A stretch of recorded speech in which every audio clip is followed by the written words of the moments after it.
Welcome back to Rise with Henry. First of all, thank you for coming back. At this point, we've made it to episode 4 together, which means one of two things. Either you're genuinely enjoying the podcast, or you've become emotionally invested in watching me figure life out one questionable decision at a time. Either way, I'm glad you're here. Last week we talked about rock bottom, not exactly a cheerful topic. In fact, if rock bottom had a tourism board, I wouldn't recommend visiting. 1-star review, terrible accommodation, food wasn't great either, customer service was shocking, and there were definitely no refunds. But here's the thing, once you've hit rock bottom, once you've faced the truth, once you've stopped lying to yourself, the next question becomes, what now? How do you rebuild? How do you move forward? How do you start over when it feels like everything has fallen apart? And the truth is, you don't have to be rebuilding from addiction. You don't have to be rebuilding from rock bottom. Maybe you're rebuilding after a messy past, a failed relationship, a divorce, a financial setback, a betrayal, a business that didn't work out.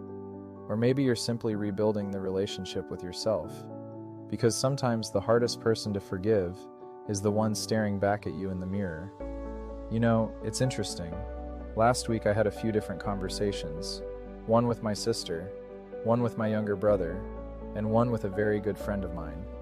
Now all 3 conversations were completely different.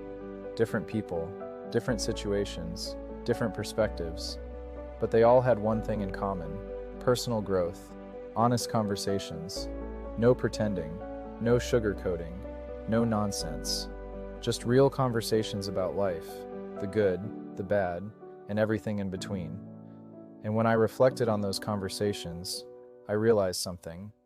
Having a good support system is one of the most valuable things you can have in life. Not just when things are falling apart, not just when you're rebuilding after a setback, but even when things are going well. Because sometimes we think support is only for people going through difficult times. But the truth is, we all need people around us who can keep us grounded, people who can encourage us, challenge us, correct us, and remind us who we are when life gets noisy. Those conversations reminded me why having the right people around you is so important.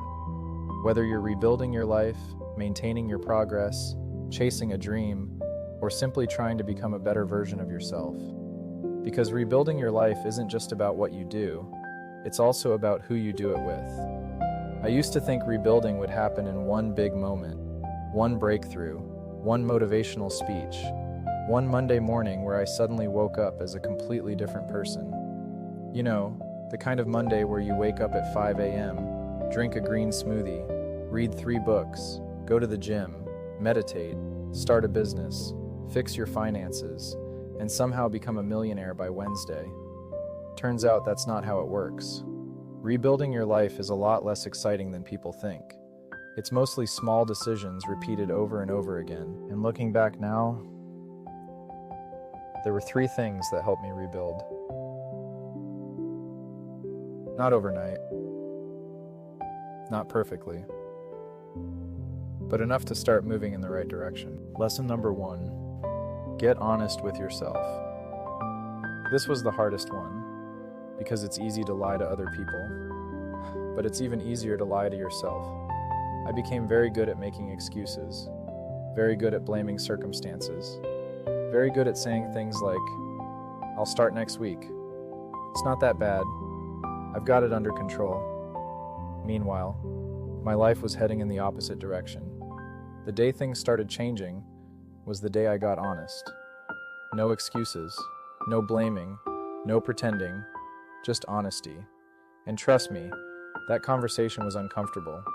I'd rather assemble IKEA furniture without instructions, twice, while being supervised by someone who's never assembled it either. And if you've ever built IKEA furniture, you know that's a special kind of suffering. But honesty is where rebuilding begins. Because you can't change what you're unwilling to acknowledge. You can't fix a problem you're pretending doesn't exist. You can't rebuild a house if you're refusing to look at the damage. For me, rebuilding started when I stopped blaming everyone else. Stopped blaming bad luck. Stopped blaming circumstances. And started asking a very uncomfortable question. What role did I play in getting here? Not because I wanted to beat myself up, not because I wanted to live in regret, but because responsibility gives you power. The moment you take ownership, you take back control. And that's where rebuilding starts. Not with motivation, not with confidence, with honesty. Lesson number 2, rebuild trust with yourself. One thing rock bottom took from me was trust.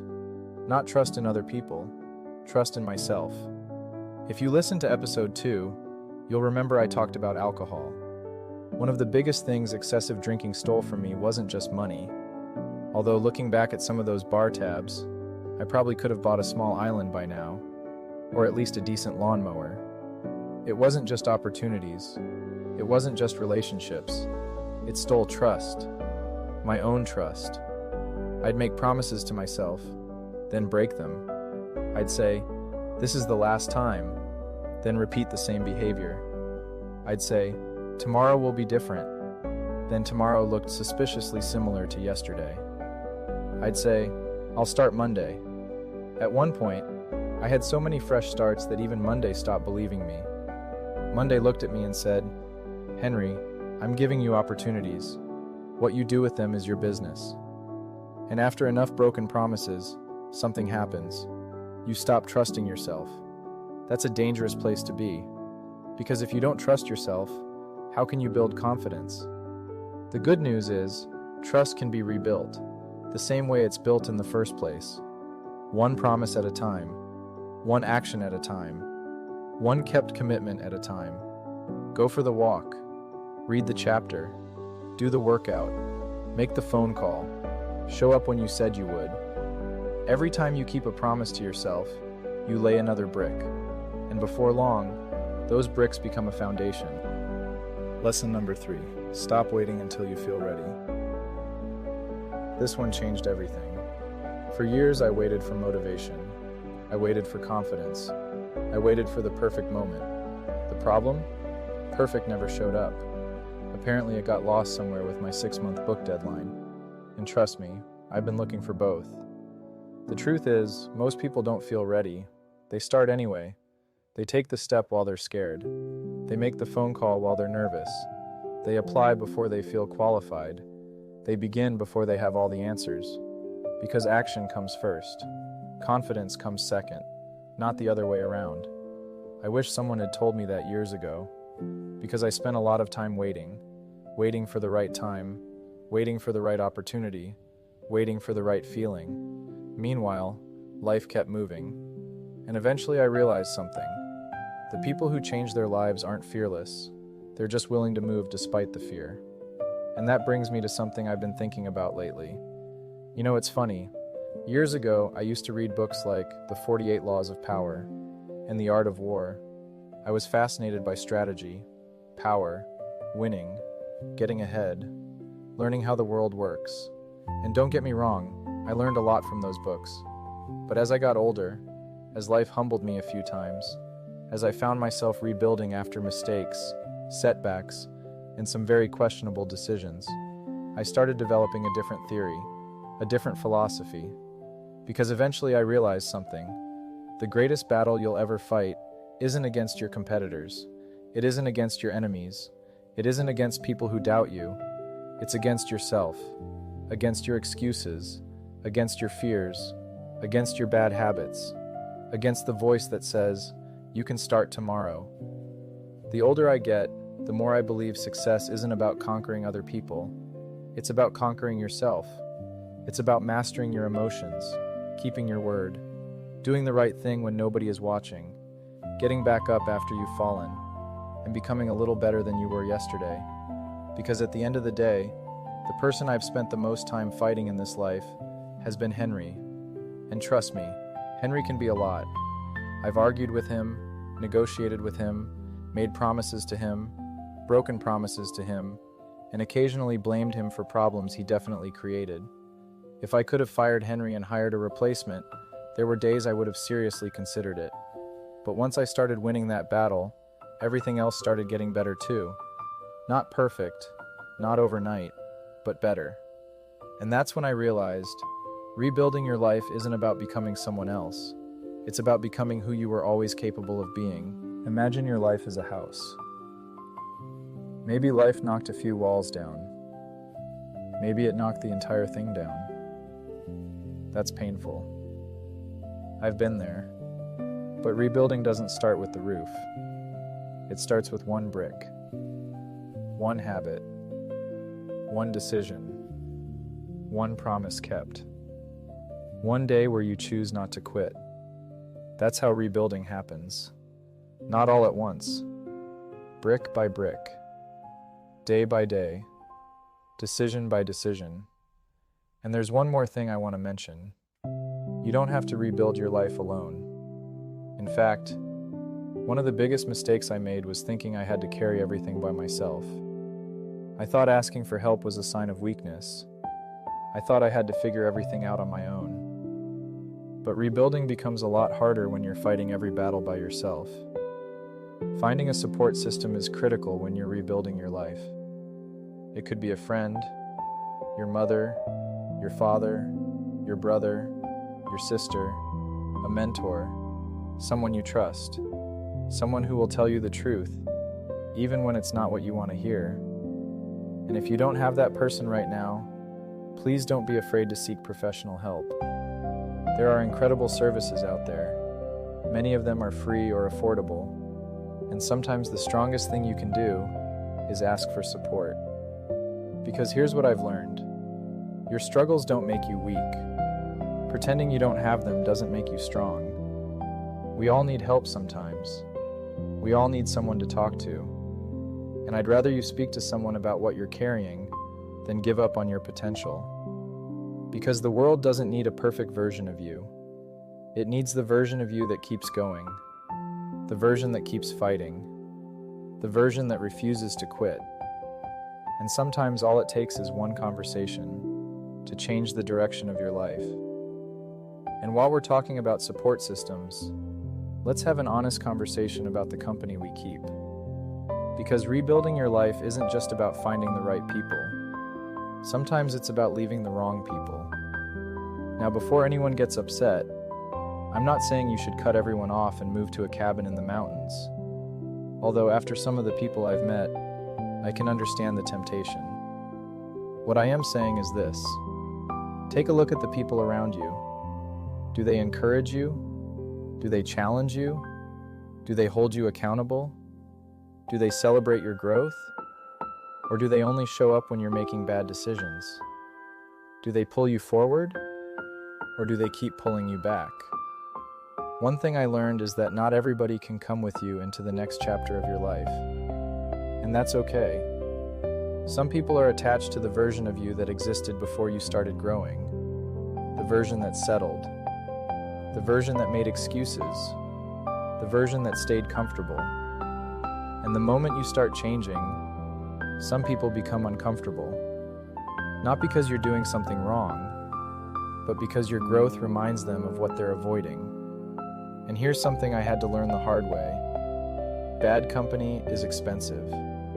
It can cost you your peace, your confidence, your opportunities, your future. And sometimes the price is much higher than you realize. If you're serious about rebuilding your life, ask yourself this question. Who is helping me lay bricks? And who keeps handing me a hammer and asking me to tear the house back down? Because those are two very different people. You don't need a large circle. You need a healthy circle. A circle that supports your growth. A circle that tells you the truth. A circle that wants to see you win. Sometimes rebuilding your life requires building new habits, and sometimes it requires creating new boundaries. Because protecting your peace isn't selfish. It's necessary. And remember this. Not everyone you lose is a loss. Some people are lessons. Some people are seasons. And some people leaving your life creates the space needed for better things to enter it. Sometimes before you rebuild your life, you need to clear the construction site. Now, before we finish today's episode, I want to leave you with a challenge. Not a fitness challenge. Not a cold shower challenge. And definitely not one of those social media challenges that somehow ends with people dancing in supermarket aisles. This week, I want you to take a closer look at your circle. Take inventory. Look at the people around you, the people you spend the most time with, the people you listen to, the people who influence your decisions. And ask yourself a simple question. Who is helping me build? And who is helping me burn the house down? Because whether we realize it or not, the people around us have a huge impact on the direction of our lives. Some people help you grow. They encourage you, challenge you, hold you accountable, and remind you of who you're capable of becoming. Others keep you stuck, keep you distracted, keep you comfortable, or keep inviting you back into habits you've worked hard to leave behind. This isn't about judging people. It's about being honest with yourself. Because if you're serious about rebuilding your life, you need to know who's helping you lay bricks and who's showing up with gasoline and matches. And trust me, those are two very different people. As we move into the next few episodes about rebuilding your life, we need to start mapping our construction site. We need to know what's helping us build, what's slowing us down, what needs repairing, and what needs removing. Because every great builder starts with a plan, and every strong foundation starts with a clear sight. So this week, take inventory. Look at your circle. Be honest. And ask yourself, who's helping me build the future I want? And who's keeping me tied to a past I'm trying to leave behind? Next week, we're going to talk about fear. Fear of failure, fear of judgment, fear of starting over, and how to move forward even when you're scared. Because courage isn't the absence of fear. It's deciding that your future is more important than your fear.